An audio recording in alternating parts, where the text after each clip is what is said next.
uyu musirikare uko atinya komanda we kurusha uko atinya blende zimuturuka imbere z'umwana.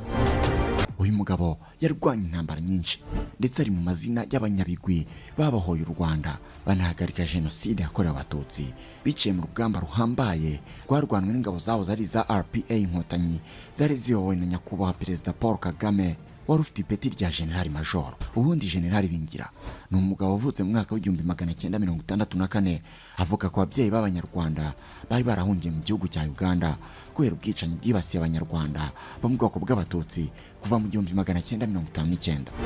Ibi byuko yavukiye muri Uganda nawe yagiye abigarukaho kenshi imbere ya mikoro z'abanyamakuru. Wa tariki 30 z'ukwa munani 2023 yasohokaga ku rutonde rw'abandi basirikare b'abanyabigwi nkawe bamwe b'inkotanyi cyane bahaye byose u Rwanda bemerewe na nyakubahwa Paul Kagame kujya mu kiruhuko cy'izabukuru.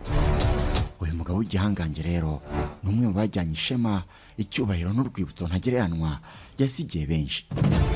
Ubu ari mu kiruhuko cy'izabukuru ariko n'ubundi azakomeza kuba umunyarwanda ukomeza kuruteza imbere nyuma yo kurubohora. Ngayo nguko ngibyo by'indwanyi y'agatangaza retired General Fred Bingira.